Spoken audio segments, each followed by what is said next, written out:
Nationwide today called on Congress to restore federal funding to Head Start, the early childhood development and education program for low-income children and their families. Mari Robinson reports from the action in Oakland. Hey, hey! Ho, ho! Head Start cuts have got to go! Hey, hey! Ho, ho!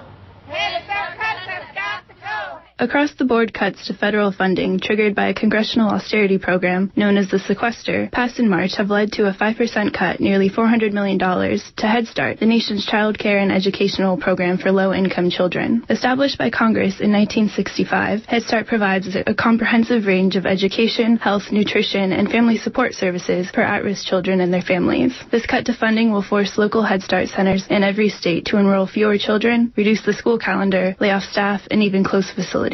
Head Start served nearly 112,000 California children last year and nearly 1,300 children in Oakland alone. Don Templin, a family advocate for Head Start with SEIU Local 10-1, says that due to budget cuts, the city of Oakland will lose the means to support around 68 families and 9 staff members. He says that the goal of this day of action is to call attention to the importance of Head Start to local communities. Head Start has been the most successful federally funded program since the Civil Rights Movement. Okay, it's one of the remaining programs left. HUD housing, gone. Several other programs that were federally funded are gone. Head Start still remains. And the reason is because it's been such a successful program. The kids that go through Head Start have a better chance to get into higher education. Their families are less likely to have separations, divorce, and that kind of stuff. And Head Start kids have a history of low-income children that they go into higher education. They do junior college and colleges. And they have a higher graduation rate than other kids from low-income, situations. The Head Start program primarily serves preschool-aged children and their families, while the Early Head Start program, established in 1994, serves primarily at-risk children prenatal to age 3, pregnant women, and their families. Both programs provide a structured curriculum that promotes school readiness and enhances the cognitive, social, and emotional development of young kids. Bonnie York, who has taught at Head Start facilities for 9 years, has seen the results of the programs at work. I only wish that when my kids were younger, being a single mom, that I would have had the opportunity for a Head Start program. They were just in a child care setting, with a bunch of other kids, and they just ran around and acted crazy all day. They didn't really do much that helped develop the different areas, like their cognitive, their language, that sort of thing.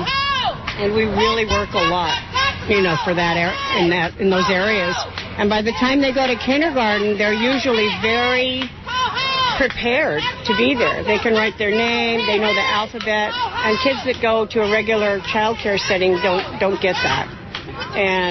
But the bottom line is you're helping families that are just really in need, and the children, they're lucky if they get a meal at home. So the meals at school are really important too. It's an all-around incredible organization that just needs to keep going. Federal government provides 80% of the yearly Head Start and Early Head Start operational costs, while the remaining 20% must come from local municipal contributions. Communications Director for Oakland Council President Rebecca Kaplan, Jason Overman, says that it was in the best interest of Oakland's working families and long-term economic prosperity to write a city budget in June that backfilled the cuts to Head Start, but that more must be done. We also have to call on Congress with a united voice, with urgency, to restore the federal cuts that have resulted from the congressional dysfunction known as sequestration. Overman says that Congress must make working families a priority in the next session. In Oakland, I'm Mari Robinson, Pacifica Radio, KPFA.